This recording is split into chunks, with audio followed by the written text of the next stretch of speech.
안녕하십니까. 2025년 3월 30일 최병무의 팩트 시작하겠습니다. 어제도 윤석열 대통령에 대한 탄핵 찬반 집회가 열렸습니다.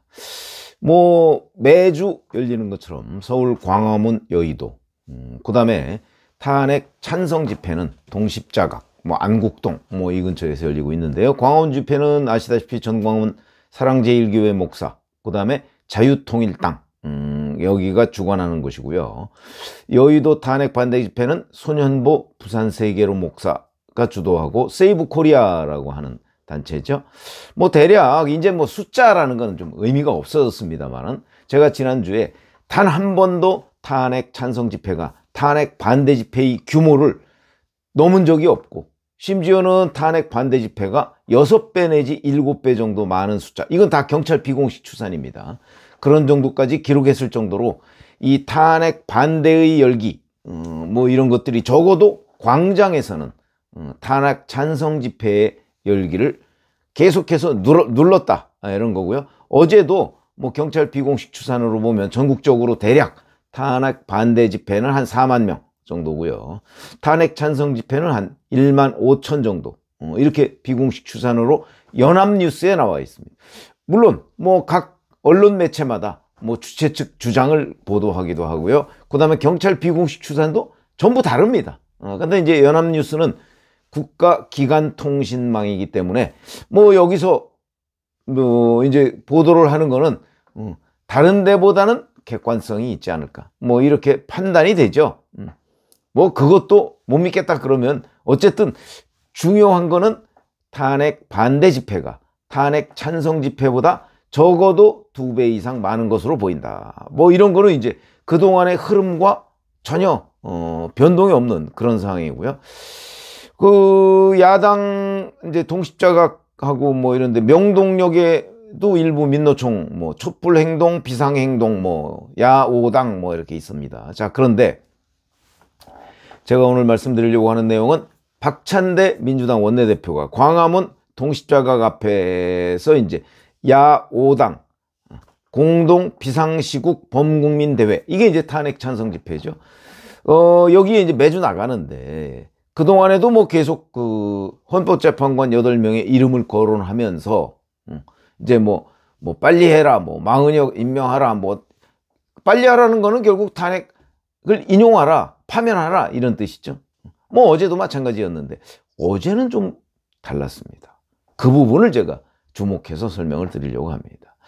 지금 지난 주말에 이제 더민초라는 민주당의 초선 강경파가 만약에 망은혁을 임명하지 않으면, 그 임명 시한으로 정한 게 오늘 저녁까지입니다. 30일까지 임명하지 않으면 31일부터 한덕수 대통령 권한대행에 대한 탄핵은 물론 국무위원들을 묻지도 따지지도 않고 탄핵하겠다.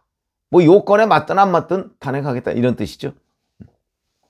이렇게 해서 국정 마비를 시도하겠다는 것을 공언했습니다. 그거 제가 계속해서 말씀을 드렸는데, 그에 대한 역풍 이런 것들을 아마 지금 이렇게 정확하게 이제 추산하고 있을 겁니다. 민주당에서는 만약에 역풍이 심각하다고 생각하면 그거 초선들 주장이니까 이렇게 해서 이제 내치고, 그렇지 않다고 하면 밀어붙일 겁니다. 그 판단은 저희가 예상하기 어렵죠. 저는 지금까지의 어떤 정치권의 일반적이고 상식적이고 또는 일반 국민들의 반응까지 저희가 정치부 기자로서 경험한 그런 것까지를 고려한다면 절대 꺼내들 수 없는 카드거든요.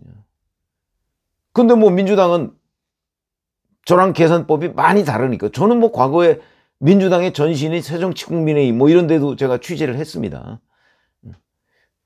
그렇지만 그 새정치국민회의와 지금 민주당은, 또 더불어민주당은 완전히 다른 것 같습니다. DNA는 비슷해 보이는데 완전히 가는 방향이나 대응 방향은 옛날 DJ 때의 새정치국민회의와 또 완전히 다른 것 같다. 그래서 이제 저희야 여당 야당 다 기자로서 취재를 해봤습니다만은, 적어도 새정치국민회의라면 DJ가 이끄는 이 정도의 폭주는 하지 않을 것이다. 그리고 정확하게 국민 눈높이를 벗어나더라도 완벽하게 벗어나서 역풍을 맞는 일은 없을 거다. 그게 DJ 집권 5년 동안에 그랬었죠. 노무현 정부 5년 동안에는 좀 뭐 약간 일탈의 정도가 조금 더 심했다. 근데 그때부터 지금 문재인 정부, 그 다음에 지금의 야당까지 이 일탈의 정도가 점점 더 심해진다. 이런 걸로 판단이 되고요. 자, 그래서 저는 뭐 민주당이 못할 거라고 저는 생각을 하고 있지만 그거는 장담을 할 수가 없는 상황이다. 이런 거고. 자, 박찬대 원내대표 이렇게 얘기했습니다. 헌재는 아직도 윤석열 파면 선고를 내리지 않았다. 그러니까 이 사람들은 헌재의 선고는 곧 파면 이렇게 생각을 하고 있는 겁니다. 뭐 국민의힘은 헌재의 선고는 곧 기각 또는 각하 뭐 이렇게 생각하고 있는 거와 다름없다. 뭐 하는 차원에서 보면 이 주장을 무리하다고 저는 생각하지 않습니다. 정치인으로서 그렇게 주장할 수 있는 거죠. 자, 그런데 이제 그 다음이 문제입니다. 재판관 8명이 한 목소리로 다음과 같이 주문을 내리라. 피청구인 대통령 윤석열을 파면하라. 요렇게 이제 선고를 하라는 주문이죠, 주문. 그러면서 이제 헌법재판관 8명의 이름을 나열을 했는데 이게 다릅니다. 문영배, 이미선, 정계선 이 세 사람 이름을 딱 얘기하면서 이제 결단하라 이렇게 얘기했습니다. 결단하라. 결단하라는 의미는 선고 날짜를 잡고 파면을 빨리 해라 이런 뜻으로 보입니다. 자, 근데 이 세 사람만 딱 짚어서 이 세 사람은 우리법연구회입니다. 국제인권법연구회도 하나 있고요. 그러니까 우리법연구회 후신이 국제인권법연구회니까. 그래서 우리법연구회 팀, 제가 맨날 헌재 우리법팀이라고 하는 그 팀 3명입니다. 결단하라 이렇게 주문을 1그룹으로. 그 다음에 김형두, 정정미 이렇게 2사람. 이 사람은 김명수 대법원장 시절에 추천했던 사람입니다. 요 2사람 이름을 딱 거명하고서는 즉시 선고를 내리라 이렇게 얘기를 했습니다. 그러니까 앞에는 결단, 뒤에는 선고. 그러니까 아마 이 2사람이 그래도 약간 중도파 성향을 보이고 있다. 뭐 이렇게 이제 박찬대 원내대표가 파악을 하고 있는 거죠. 그리고 나서 김복형, 정영식, 조한창 이 3사람 이름을 딱 걸면서 국민의 신임을 배신하지 말라. 을사오적의 길을 가지 말라. 이렇게 경고를 했습니다. 자, 박찬대 원내대표가 얘기하는 국민의 신임이라는 것은 바로 윤석열 대통령을 파면해야 한다는 것이 국민의 뜻이다. 이렇게 박찬대 원내대표가 주장을 해왔기 때문에 윤석열 대통령의 기각 각하의 노선에 서지 말라. 이런 의미죠. 그 다음에 을사오적의 길을 가지 말라는 것도 마찬가지. 그거는 뭐 곧 민주당이 곧 국민이다. 이렇게 생각을 하는 모양이죠. 그거야 뭐 박찬대 원내대표 본인 생각이니까. 근데 이렇게 얘기를 했습니다. 그러니까 헌법재판소 재판관 8명을 3그룹으로 나눠서 콕콕 찍어서 얘기를 했다.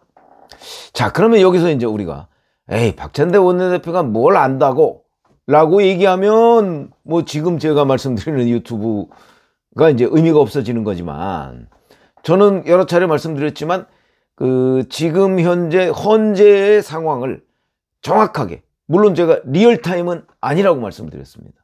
헌재에서 뭐 1시간 전에 이런 결정을 했는데 곧바로 이재명 대표한테 전달된다? 전 그렇게 보진 않습니다. 다만 중간에 누군가를 직접 또는 중간에 누군가를 거쳐서 이렇게 해서 전달된다. 그러니까 아마 시차가 있을 겁니다. 그러니까 한덕수 국무총리에 대한 탄핵 선고를 헌재에서 문영배 팀이 뭐 아마도 정영식, 김복형, 조한창 뭐 이 팀으로 보이는데 이 팀에 밀려서 어쩔 수 없이 지난 월요일에 할 수밖에 없었다. 이런 것들은 즉각 전달이 안 될 수도 있죠. 공지는 그 전주에 하지 않았습니까? 그러니까 그게 즉각 전달이 안 될 수가 있죠. 어쩔 수 없이 밀려서 결정을 할 수밖에 없었다. 근데 거기서 뭐 이재명 대표한테 전화해보고요. 뭐 이럴 수는 없을 거 아닙니까? 아마 그러니까 즉각 전달은 안 됐고 뭐 이런 걸 근거로 해서 일부 뭐 매체들이 자, 뭐 문영배 이미 이재명 커넥션이 끊겼다 이렇게 얘기하는데 저는 그렇게 보지 않는다. 뭐 그건 물론 뭐 확인할 수 있는 내용은 아니지만 그런 거고요. 그러나 어쨌든 시차를 두고 헌재의 상황이 이재명 대표한테 전달되는 거는 맞는 것 같다 하는 게 저의 판단이고, 그거는 이제 문영배 이재명 커넥션이고, 그 외에도 아시다시피 정계선 재판관의 남편 황필수 변호사가 그 국회 측 대리인단인 김희수 변호사가 그 공감이라는 그 법률재단 이사장을 맡고 있는데 그 소속입니다. 그러니까 그렇게 정계선 남편을 통해서 김희수, 그리고 김희수를 통해서 김희수 재판관이 정청래 법사위원장, 국회 측 대리인단 그 수장이니까, 그리고 정청래 법사위원장을 통해서 이재명 대표에 이렇게 커넥션이 연결되어 있을 가능성. 반면에 여권의 커넥션은 없습니다. 그러니까 정영식, 김복경, 조한창 이 재판관들이 여권과 직접 소통하고 있다, 이렇게 이제 야당에서는 의심할 수 있겠죠. 그러나 객관적인 커넥션은 없습니다. 그렇기 때문에 아마 이재명 대표가 가장 잘 헌재의 상황을 알고 있을 것이다. 이렇게 보면 박찬대 원내대표가 이렇게 딱 헌재 8명을 세 그룹으로 딱 분류하면 이 세 그룹, 헌재 내부에서 지금 이 세 그룹이 충돌하고 있고 각각 어떤 입장이라는 걸 정확하게 박찬대 원내대표가 지금 공개를 한 셈입니다. 지금까지 이런 적이 없었습니다. 그래서 제가 천기누설이다 이렇게 얘기를 하는 겁니다. 그러니까 이제 민주당의 판단은 이런 거죠. 이 세 사람 결단하라 라고 한 이 세 사람, 결단은 선고를 빨리 결단하라는 얘기고요. 그 다음에 김형두, 정정미 이 두 사람은 중도적인 입장을 보이고 있기 때문에 만약에 마은혁을 합류시키면 이 두 사람은 대세에 따를 것으로 본다, 이런 판단까지도 박찬대 원내대표가 정확하게 지금 대중 앞에 다 공개한 셈입니다. 자, 그러면 이제 이렇게 돼서 그 정영식, 김복형, 조한창 이 세 사람을 하나의 프레임으로 엮어서 이제 박찬대 원내대표가 다 공개를 해버렸습니다. 이 사람들이 기각 반대파다, 이걸 공개를 해버린 셈이 되죠. 이렇게 되면 제가 한번 이 3인 프레임 얘기를 한 적이 있습니다. 야당이 이런 식으로 공격을 하면 이 3인이 다른 선택을 할 수가 없습니다. 더 이상. 그래서 제가 자충수 이런 얘기를 했었죠. 더 이상 다른 판단을 할 수가 없는 상황에 몰리게 된다. 이게 일종의 좌표 찍기입니다. 그러면 이미 좌표가 찍힌 마당에 자기네들 소신을 더 굳게 가져갈 가능성이 대단히 높다. 전 이렇게 보고요. 그런 점에서 본다면 박찬대 원내대표가 본인이 이재명 대표한테서 들은 헌재의 상황, 이걸 아마 어제 장외 집회에서 공개한 것으로 보이고, 이게 가장 아마 현재 헌재의 상황에 근접하고 있는 정보가 아닐까. 그러니까 헌재가 이재명 대표 쪽과 소통하고 있다는 정확한 증거, 이렇게 보시면 되죠. 그래서 제가 천기누설이다. 자, 이렇게 되면 적어도 마은혁을 합류시키지 않으면 탄핵은 되지 않는다. 근데 그거를 아이러니하게도 민주당의 원내대표가 국민 앞에 확인해 줬다. 놀라운 일이죠.